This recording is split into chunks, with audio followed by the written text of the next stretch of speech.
Hey guys, this is Mike, and welcome to the podcast. We took a little time off for the holidays, but we are back, and this episode is a recording from CES, where we had the Food Tech Conference again, produced by yours truly. And this session was on whether or not robotics will take over the kitchen, whether that's in the professional environment or the home. We had none other than Food Network chef Tyler Florence, Nicole Maffeo from Gambit Robotics, and Ali Kashani of Serve Robotics, and it was a fun conversation. We will be back with another episode next week, so stay tuned. Enjoy this one. We'll talk to y'all soon. Good morning. Thanks for coming. You guys are probably all out late last night, and I always applaud the 9 a.m. session attendees. This is going to be a fun day of conversation around all the different ways technology is impacting the food system. And what better way to start off the day than have a conversation about robot versus human chef and how AI is going to change the kitchen, both within the professional kitchen and within the home. And so we have some great panelists alongside me to talk about just that. We do have a late replacement. One of our panelists, Nikhil, emails me this morning, says he has COVID. So the hero of the day is Ali, stepping in, the CEO of Serve Robotics. And by the way, the first publicly traded food robotics company in the world. Ali runs it, so we got a great late ad. So thank you, Ali. So we're going to do some quick introductions. My name is Mike Wolf. I run the Spoon. You may have heard of the Spoon, and we program this track. It's a fun day of conversation, and but my job is just to have these guys to have some great conversation. So we're going to do some quick intros. We'll start with you, Ali, and then go this way. Ali, can you introduce yourself and your company? Absolutely. So I'm the CEO and co-founder of a company called Serve Robotics. We are a spin-off of Uber.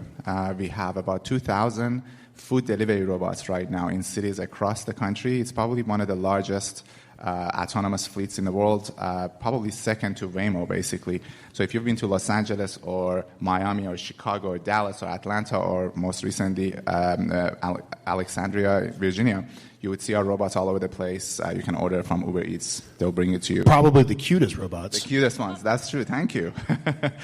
We cover an area of about 3 million people, and we have been serving more than 3,000 restaurants. Great. And we have Nicole. Nicole, introduce yourself and your company. Sure. Hi, everyone. My name is Nicole Maffeo. I'm the co-founder of Gambit Robotics. I started Gambit in early 2025 with Elliot Horowitz.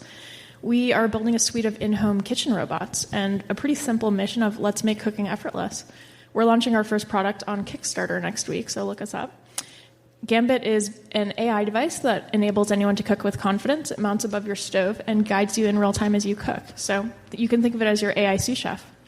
Prior to this, I spent a decade in computer vision. Super excited to be here. Thank you. Yeah. And last but not least, Tyler Florence. Hi, everybody. I'm Tyler Florence. I'm a chef in the San Francisco Bay Area. I'm a 29-year veteran on the Food Network. I own 3 restaurants, Miller and Lux, our flagship steakhouse at the Chase Center, home of the Golden State Warriors. We were named Best Steakhouse in the San Francisco Bay Area 2023, 24, 25. This is our 4th year in the Michelin Guide. Our second Miller and Lux Steakhouse is at the beautiful Four Seasons Hawalalai on the Kona side of the Big Island in Hawaii. We're opening our 3rd one in Riyadh, Saudi Arabia, which is kind of fun. That's going to happen in 2027. We also have Wayfare Tavern in San Francisco, which is celebrating 16 fabulous years in the Bay Area. And we're very, very excited to be here today. So these guys are going to be ganging up on me today. It's AI, it's robots versus the chef. And I think this is going to be a fun conversation. It's going to be lots of fun. Real quickly, Ali, I think Tyler said you have the cutest robots. And I think that's an important point below that, in that, like, oftentimes people think of robotics as these scary mechanistic things, but putting a kind of a face on them and making them approachable, I think, is going to be important as we see more robotics in the food system, right? I think it's a missed opportunity not to be honest. Like, we are bringing this new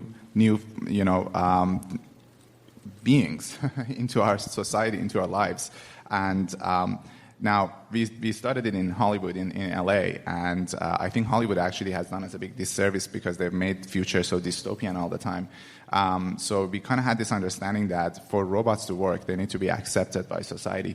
And for that, we need to change people's minds really quickly. The first time you turn around the corner and a robot is coming towards you, we have a few seconds to make sure that you actually like that robot. So having a face, in fact, every robot has an individual name. The eyes blink, like all those little design cues makes the robots really, really likable.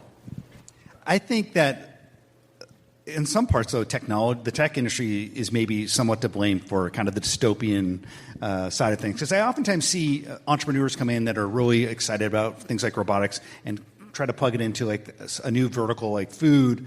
And we've seen how sometimes they'll say it'll take over the world. But I think in the world of food, I think like it's very human-centered, right, Tyler? So like you as a chef, people want to see you, they want to touch you and kind of hear that you're the guy being kind of the wizard. Is the robot versus chef kind of the right framing, or are we always going to have chefs around? I think you're always going to have chefs around. I just can't imagine that the technology and the mechanics around that, the hardware and the software, are eventually going to replace the creativity of the human mind. It can sit side by side because I always feel like as great as AI is right now, it's really all about the prompts, right? It's not going to do anything if it's just sitting there by itself. But I think if you interact with it, I think it gives you amazing feedback. And we certainly use AI technology more today than we ever have for the nuts and bolts things, and it's more around the financial accounting of the restaurant, so which I think is really kind of where I see a lot of interaction with robots and AI and technology. But not all robots look like humanoids, which I think to me feels like an interesting thing. So if you can have equipment that can nail certain aspects that are, it's usually kind of a low pain, like a low tech, low level kind of position anyway, then I think there's an integration opportunity that kind of comes along with that. But what will happen eventually is that human made will become the new luxury item.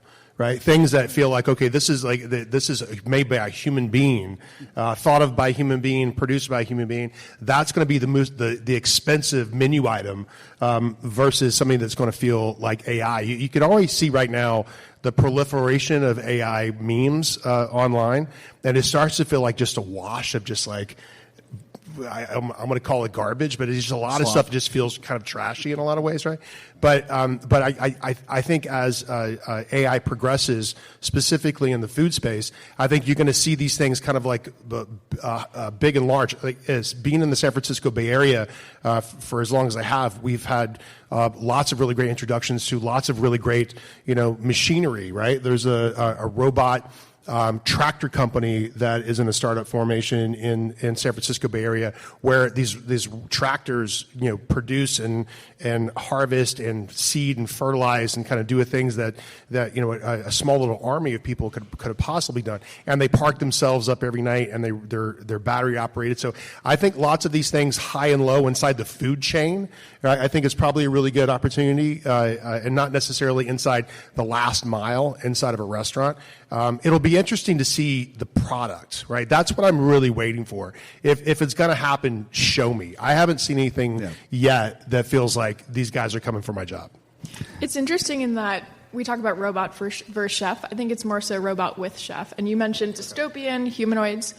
Let's say humanoids do work, and I'm highly skeptical about that. Let's say they're free. At the end of the day, no one wants a man coming out of their closet to come and cook them dinner and then going back in. That's just a crazy thing. So instead, if you have devices that help assist you and augment you, I think that's where the real juice is to squeeze. I would add one more thing, which is it actually makes more commercial sense too. Just trying to replace every human capability is really expensive, and you just don't need to do that. You can let people do certain things and let robots do a lot of the mundane. Do the things they enjoy. That's right. Yeah, I think this idea of kind of cobotting and augmentation of kind of humans. There's a lot of hard jobs, single repetitive tasks. And I think that's where we've seen successful robots implemented in back of house, like cutting the avocado, right? Like coring an avocado at Chipotle.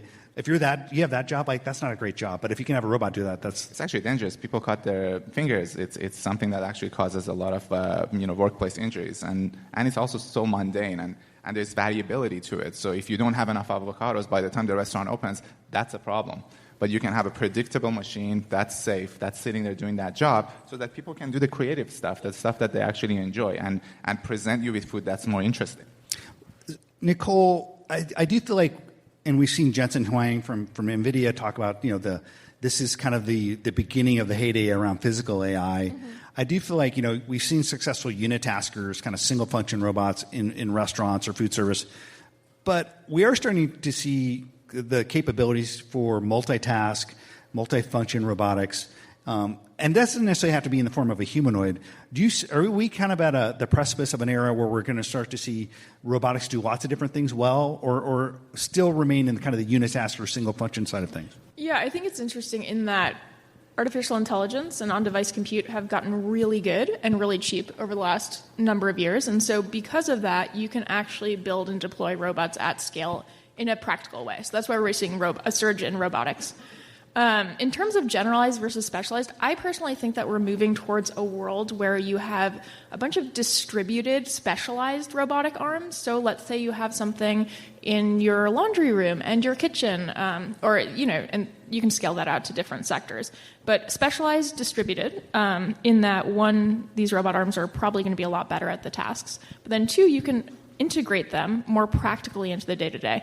The hardest part, I think, is not the technology, but it's how do you actually integrate the last 10%? And you can speak about this with Serve, which is how do you actually deliver the thing? But yeah, distributed, specialized. I can actually just build on this very quickly, Sure. if you like. I think every cycle goes through kind of what we call unbundling and then rebundling. So first, you take the task and you divide it into those specialized devices. Later, when you really get them optimized, you start to make more generalized devices that can do all of it, so that you can reduce cost even further. But specialized machines are cheaper at the beginning of the cycle. So that's why our robots just do delivery, and your robots are going to just do certain tasks. And then over time, this could be 20 years from now, when you get to maturity, you start to rebundle again because you realize that you get better economics if the same robot can do 2 or 3 things. But we are far away from that. That's why I think both of us are skeptical about humanoid robots. Mm-hmm. I do want to talk about the home versus commercial a little bit. I would consider myself a little bit of historian of food tech at CES. I've been running this for like 5 years now.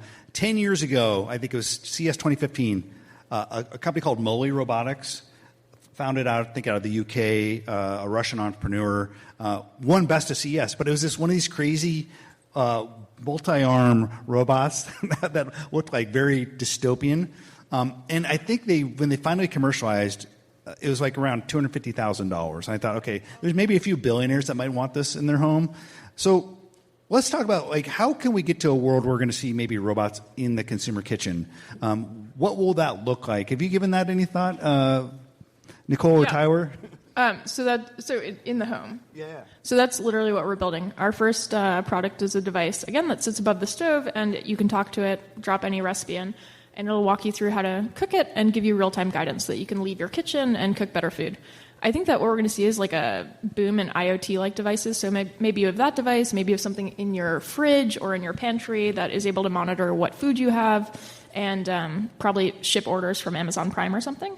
So we're going to see a boom in IoT, I think, within the home. I think it's a much more practical way to integrate and much more cost-effective. Good. Well, to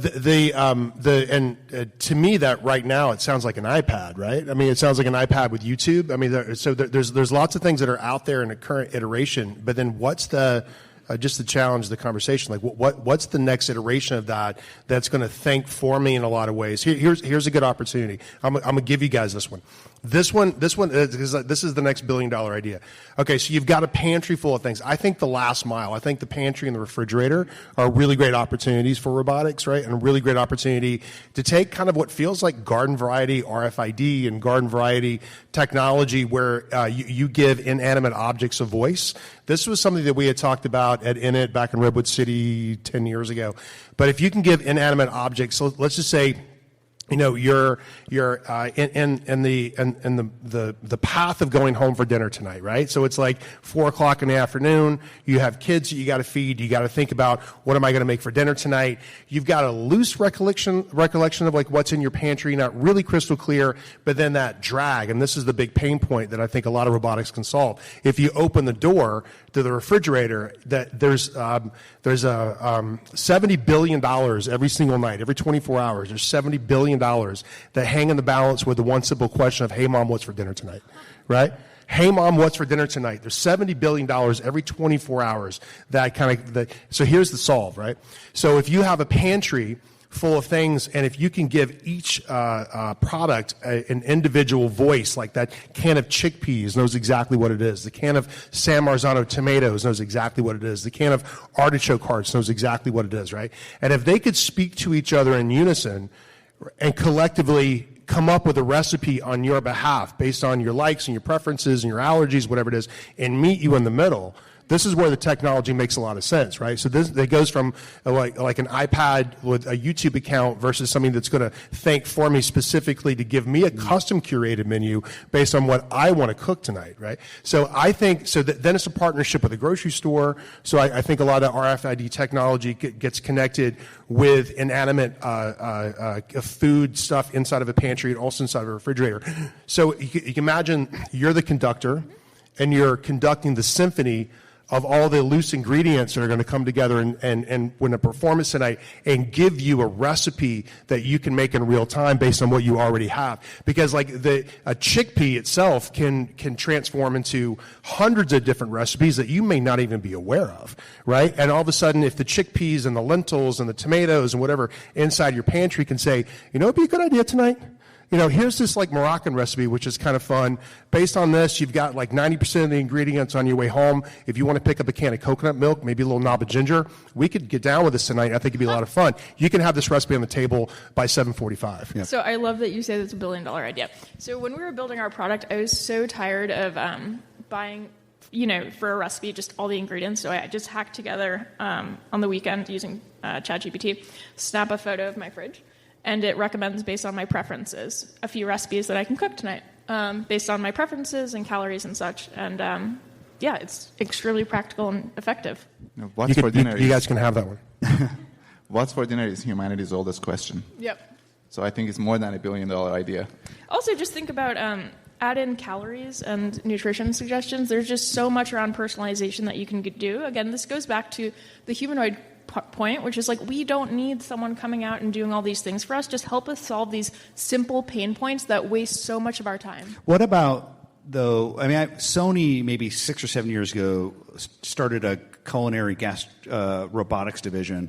They since kind of winded it down. But the idea was, you know, being out of Japan, it's a very old kind of economy in terms of the average age of the people in Japan. And so they were thinking, hey, let's maybe think about culinary robotics to help people age in place. So are there applications in the home where maybe you foresee robotics helping people like live longer, more productive lives? Because as we know, cooking gets really hard as you get older. It's a source of kitchen fires in the kitchen. What do you think, Ali?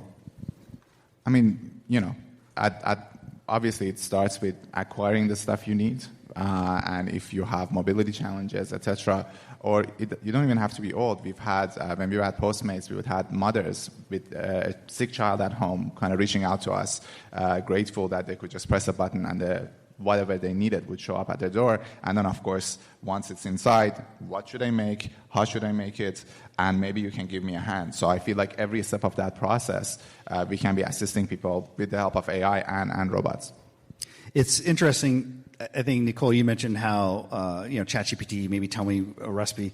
I do feel like in the last 3 years, what I got out of ChatGPT for recipes 3 years ago versus today has been an order of magnitude improvement. So we're seeing certainly the foundation models moving really fast in terms of how kind of the intelligence around food vertical. Do you think that's going to continue, and what does that translate to in the future? So I think what's really interesting, and I agree with that entirely, is over the last few years, we saw the boom of like the ChatGPT wrapper where everyone was slapping together an app. I think what we're going to move towards with the boom in robotics is the hardware wrapper. So basically, you're going to have people spinning up robots that just talk to these foundation models. And I think we're going to see a lot of that. Very cool. I think the future is bright. I think the future is really kind of interesting. The other side of the coin, other side of the conversation, is potentially losing the tribal knowledge of culture. And so that's the thing, like we're all defined by what our grandparents cooked and that really defines us as people, right? Like I grew up in the American South, so my grandmother made spectacular fried chicken and collard greens cooking down all day in a pot with a ham hock and coconut cake and smothered pork chops, and like that's my food culture growing up, right? And so there's something that kind of feels a bit nondescript with things that just sort of pop up from a cultural standpoint. And so when children are raised with Chat GPT as the definition of how they cook, I think they start to lose sight of who they are, and I think it could make it a little less interesting, to be perfectly honest with you, right? And so I think there's lots of like things about it. Like obviously it's called progress, and you can't stop it because at one point in time we had buggies and horses and that kind of stuff, and obviously now we have automated self-driving cars. So things are just going to happen regardless if you like it or not. Things are going to happen. So I don't want to be the old stodgy guy up on stage saying, well, we got to cook. But I think there's the co-pilot. I think what you just talked about before, it's like the co-robot, like your brain and the robot brain, I think kind of coming together in a way I think that really kind of makes sense, but in a way where we're not like losing the ability to show you exactly how your grandmother made these pierogies, or how your grandmother made these dumplings, or how your grandmother made a really good marinara sauce, or how your grandmother made really good fried chicken. And that's the kind of thing that I think we should hold on to from a cultural standpoint, because it's what makes us human. I mean, also that goes to your point earlier, which is you mentioned that the real commodity going forward and the real luxury is going to be human taste and the human crafted thing. So I think while we see AI robotics, yes, surging in that way, I think we're going to hopefully see a cultural shift towards creativity and towards sort of hearkening back to that tribal knowledge. Exactly, and this is where I think sort of the more input that you put into it, like I think the more you're going to get out of it. It's right, like I think Chat GPT is just as good as the prompts that you put into it, right? And so this is where I think that there's lots of like kind of pinpoints if you can identify the problem, right? And again, it's just like a simple question of, hey mom, what's for dinner tonight, right? Or hey dad, what's for dinner tonight? And really sort of like kind of help them kind of get to that particular place, that last mile thing. And this has been the problem for a long time, right? I mean, it was IoT. Right, it was blockchain, it was crypto, and the Web3, metaverse, and so now I think this sort of like next big promise thing. I think a lot of people, from a consumer standpoint, kind of wants to see something delivered that feels like that Jetsons future, right? Don't you guys agree? Are you guys ready for that? I think yeah, exactly. So like show us the product. Like that's where I think we're really excited. I'm very optimistic. I told the panel before, I'm unapologetically optimistic about the future. And I think a lot of it comes from looking at history. So, in this case of, the question of losing culture, I think there is some history we can look at that's very informative. One example is music. When recorded music first came out, everybody was, or a lot of people were genuinely upset. They're like, musicians, what's going to happen to them? And, again, loss of culture, all these questions. We make more music and more interesting music than we've ever made in history of humankind, despite all the technological progress, because you now actually get to focus even more on the creative side. And now actually with AI, I think it's going to empower even more people to make music that can be even more interesting. So I think that actually we're going to make even more culture when we remove a lot of the mundane stuff out of the process. Real quick, sorry, Nikhil, who was going to be on the panel, who got COVID, hopefully he's watching. Hey, Nikhil. He has a cool company called Cloud Chef. And the idea behind Cloud Chef was to record a chef like Tyler doing it and then allowing someone else to replicate that around the world, following the instructions. And then ultimately, not just a person, but maybe a robot. And so this idea of capturing tribal knowledge using robotics and AI, using computer vision, is an interesting idea. And I'm wondering if maybe that is kind of what you're talking about, right? Like maybe that is the record or the CD of food. Is that what we're kind of looking at in the future? Is like that what that is? We are really creative beings, and I don't think machines are. And I don't think that's necessarily going to change. Even, again, we were talking about this, like if you can buy a chair that's machine-made, or you can buy a chair that's this artisanal, like this handmade, and people still gravitate towards that. And there's always going to be something new and fun and creative. I really do think that the focus, the energy of humanity is going to be more and more around the creative aspects, and I think that's wonderful. Nicole, what were you going to say? I was going to say, so you mentioned music and how this paradigm has been, you can see it, culturally. just go back to the printing press. This is literally the 1500s when the printing press happened. Everyone who hand wrote things were so gosh darn upset. But then the printing press actually allowed or the weave, right? Like weaving fabric, right? Everyone could then automate, and then also everyone could then read. So I think you'll see like massive cultural resurgence once AI gets underway. Yeah. I think we should also remember that at every one of those junctures, there was so much fear and so much anger. And people were talking about like books being available as a dangerous thing, that we should really kind of stop the printing press because it would be too much information, too much knowledge for people. Can you imagine that today? Can I present a counterpoint, though? I don't want to be Pollyannish with regards to automation when it comes to human jobs. I feel like we're going to lose some jobs. Let's not be. I feel like. So how do you balance this? Like, I think it could be, if we can embrace automation as a tool to unleash our creativity, great. But I also think, quite honestly, when I look at farming, when I look at food service, a lot of these operators who have a lot of problems with turnover, and now we're having problems with getting people in workforces in ag because of certain political kind of policies, robotics becomes a very viable option to replace the people. So will we replace people with robotics? I'm happy to take this bet any day long. In fact, I'll give you, I think, a mathematical proof for this, right? Look, jobs change. There's no question about that. There is always going to be that evolution, no question, and we should try to help people who are going through those transitions. Having said that, I do want to highlight, at every technological kind of moment, breakthrough moment, we had the same conversation about jobs, but today we have the most number of jobs in humanity's history and the lowest amount of unemployment. So every such prediction in the past has been wrong. Just that's math. I think we have to tap the gas and tap the brakes on that, because we can't say that for a fact, right? We can't say what's going to happen, right? You could, on the other side of it, you could say we're going to have 19 trillionaires and 34% unemployment. You could say that, and that could be reality too. I think, again, history teaches us a lot about, it's the best model we can have about the future. We can never say anything with 100% confidence, but I do think this has happened so many times, and the more you read history, the more it becomes obvious that we are experiencing the exact same moment over and over again. And I mean, people talk about software engineers. I can speak to that because I hire software engineers. If software engineering becomes more productive, I don't hire fewer software engineers. I have so much more to do. There's so many things we could do that we're not doing right now because it's just too expensive and we can't afford it and we can't find the software engineers. This has happened repeatedly. My bet, again, I can't say anything with 100% confidence, but I would put all my money on the fact that there's going to be more jobs and there are going to be better jobs. Yeah, I think two things to that. One, like generally, if productivity up, GDP up, which means more opportunity, which then means more people employed. One. Two, I think that jobs will change.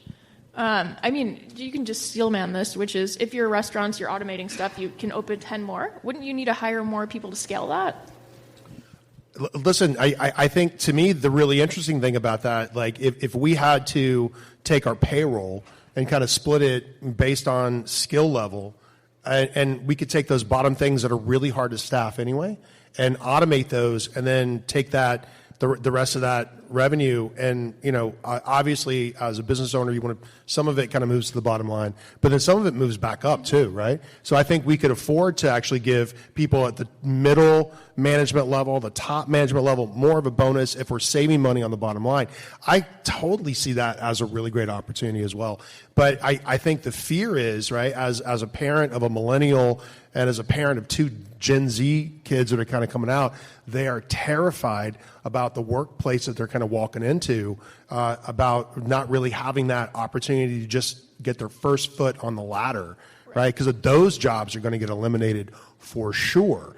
And so where do you go if there's no, if the work from home culture that, as we're sort of still dealing with a lot of major cities, like in San Francisco, we'd love to have everybody back 5 days a week. I think a busy city is a vibrant city, which makes the restaurants work, and that's because everyone's working from home. But I think if there's not that interaction with someone in the office, or someone sort of sharing ideas, or that water cooler moment, or those having drinks after work, or those things that kind of feel like progress from a human standpoint of like, I'm going to go to work, I'm going to learn something, and if you're just learning from a robot who's just kind of doing it anyway, how do you even start to compete? Who do you learn from?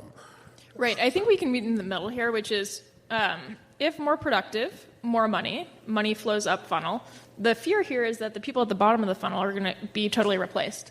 So I think, though, people won't be replaced. However, it requires a massive upskilling.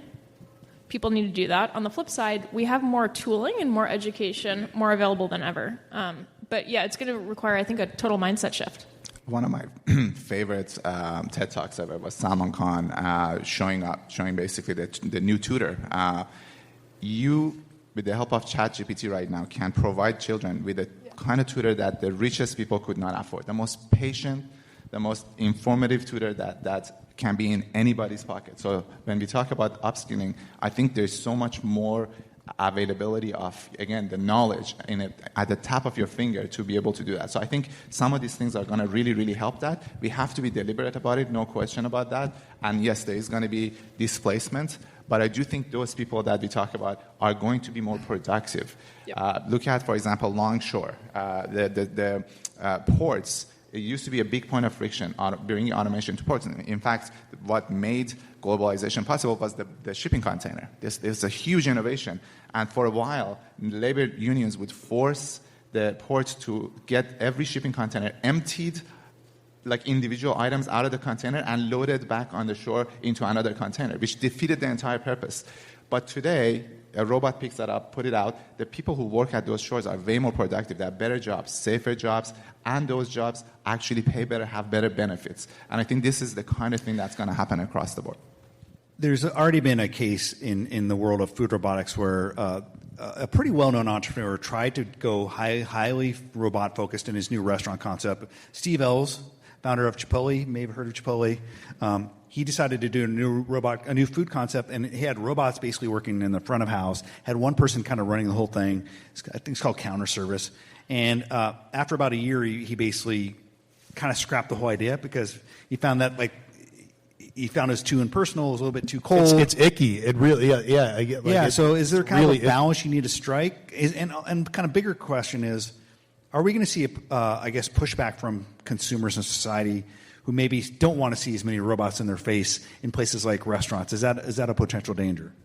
1,000%. And so, like, I think, and I don't know about you guys, right? There's like if I make a phone call and the AI prompt is replacing the person that I would have gotten some really good information out of, and then they can't get it right, and I get moved to another prompt and that doesn't go anywhere, and then I feel frustrated. Like I have no loyalty or choice with that particular company or the reason I called them in the first place, and I hang up the phone and I move on. And so I think a lot of those, like, it has to, like, strike the right balance, right? I don't like the second we lose humanity. I was watching a video last night in preparation for this. I can't remember exactly what company it was, but in their drive-through, they're now the interface is AI. It's no longer a person. Hey, can I take your order, please? Taco Bell has a drive-through AI now. Yeah, which is kind of weird. And so all of a sudden you're talking about this, and like these human moments where we're going to just that we're going to start to become very impersonal with each other, because if there's an AI interface between every human connection, right, we start to kind of lose that need for other humans. Although it's gotten a lot better. I've been on an entire customer service phone call, and afterwards I'm like, did I talk to a human or a robot? Like, right. Sometimes I can't tell anymore. Right. And it's going to get really, really blurry. And so I don't know. I just think, like, to me, like, you call my restaurant, you're always going to talk to a human being. Right, and so I just think there's a personal level with that I think you have to have, because listen, we're in the San Francisco Bay Area. I get hit up all the time with, like, these new companies, like, hey, we can move a certain percentage of the bottom line, or hey, we can automate this for you, and I just take a look at it, and I always take the meeting because I think I'm a tech junkie, so I like this kind of stuff. I really do. And so I'll kind of sit through the demo and I'll kind of watch it, and I'm just like, how would I want to interact with that? And I'm like, most of the time I'm like, God, I just hate that idea. I really, I think, good luck for you. I think this is amazing, and someone's going to take it, but not at, like, the Michelin level. Like, you're not. I want that human touch. So as these things start to have a wide breadth of integration in a lot of society, and again, it's just called progress, right? It's going to happen. I think the real luxury is just going to be human made. The real luxury item, the real expensive part of it, the top shelf interaction is going to be, oh yeah, you can either have this made by a robot, or you can actually have a live artisan, a live human being, a live hospitality professional actually interact with you. And I think humans will ultimately choose to interact with other humans than interact with robots. And I'm saying that as a guy who buys movie tickets on Fandango, right? Like so it feels like a human, we have to get it right. We have to sort of, it's like a fine touch between how to do this. And I'll give you an example of and another really good use case scenario for your product, which I think is fascinating. Working in hotels, right? So I think consistency is another pain point that I think a lot of hotels, specifically if you're like the Four Seasons or the Ritz-Carlton, wouldn't you want to have the same martini in every single hotel? Wouldn't you want to, like, if your signature item is Eggs Benedict, wouldn't you want to have the same hollandaise recipe in every single hotel? And surprisingly, there is no really big cache of recipes or some sort of touch point or cloud system where all these recipes exist. And I've been dealing with hotels for a long time, so I think this might be another good use case scenario for your product to actually, from a training standpoint, to say, okay, hotel X, Four Seasons, Ritz-Carlton, whatever it is, like, we're going to create this modified training program that's AI generated, where it's a very, very consistent recipe for hollandaise, or it's a really consistent, like, perfect martini over and over again. And I think that's a really good opportunity for robots to make humans better, right? And I think that's a really good thing. I love that. More broadly, I also just think, to your point, age of AI, everything is going to become really cheap to make, and so but also really excellent. So when you go to the grocery store, or I don't know, any store, you'll see a ton of options of just really excellent things. The thing that you're going to end up choosing to buy is the thing that has the human touch. And so the idea of, like, the tastemaker and sort of curating, and the commodity being, the luxury being the human touch, I think that's going to soar. I do think, to kind of then flip it, there's an argument to be made for improved experiences through kind of digital and artificial intelligence interfaces. I mean, I actually, when I'm in a hurry, don't mind going to McDonald's and doing the touchscreen. I don't eat McDonald's as much as I used to. Still like it. But that's actually a faster experience than oftentimes trying to get in line and order through a very busy, harried employee. Do you like to do that at an airport and check in your own bags? Do you enjoy that experience? I think there's a balance of people that like going. Do you guys like that? The like, it depends what time checking in your own bags and that kind of stuff. I hate it. But when you're at the grocery store, sometimes it's a go through and talk to the cashier day. Sometimes it's a go through, like, a self-checkout day. Sometimes it's like, so it depends what kind of. So, Ali, we're kind of having different phases of our week, right? And sometimes we want the automation and the help, right? I think we are speaking about so many places where we don't want robots. And to me, that's the answer right there. There are going to be companies that offer it, with automation, and there are going to be companies that offer it without, and people are going to have that choice. And I do think there are many places where we don't want to replace that human touch. Tyler mentioned how luxury is, man-made. Usually it's a human that's kind of creating something. That's going to stay. We are all, we want to express ourselves. We want to be unique. That stuff is not going to go anywhere. But hopefully more people can actually create because of the fact that they can use AI and robots, etc. We have 2 minutes left, so I always kind of like to end and let my panelists give a kind of a view of what they see happening in the future. And each of you maybe spend like 30 seconds. I know it's short. But Ali, where do you kind of see this going in terms of food robotics, and what are you excited about? I think we've talked about it a lot, obviously, but bringing more support to the kitchen, whether it's your home, whether it's your restaurant, solving, again, our focus has been really around the last mile logistics, because everything starts there. You first have to get the ingredients into the home. We have a funny tagline: why move 2-pound burritos in 2-ton cars? It's inefficient. That is a great tagline, by the way. It's unsafe. You get in your car to go, buy a gallon of milk. You're taking a risk that you might run someone over. That's a fact. It happens every single day. So I think we can make the world safer, more efficient, greener, and hopefully more friendly for everybody, and let people kind of flourish in doing what they want to do. Nicole?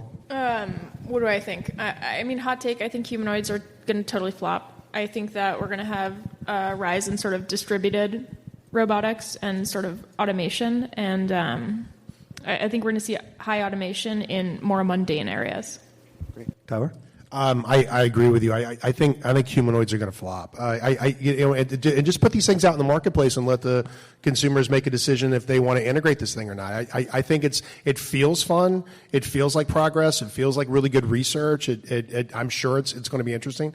But I think at the end of the day, what we love about this experience of being alive and being conscious and being humans is the fact that we could talk with other human beings about things that feel that you're excited about, or things that you love, or things that you're curious about, or things like we can share this human experience. I think we can sit side by side, or more important, this thing could sit behind us in a lot of ways. But I think the second we decide to choose to put this in front of us, I think we lose what makes us human. Well, I always enjoy talking to each of you, and this has been a fun conversation. If you want to catch these guys coming off stage and just say hi to them, feel free to do that. You guys mind just saying hi to everyone if some people want to come and talk to you? And then give them a big round of applause. This has been fantastic. Thank you. Hey, guys.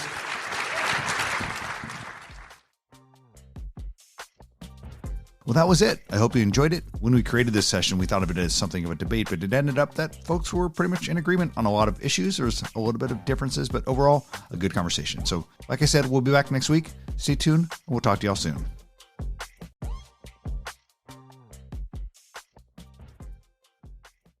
If you enjoyed this episode, why not share it with a friend? And don't forget to give us a 5-star review. You'll find more content like this on thespoon.tech/podcasts.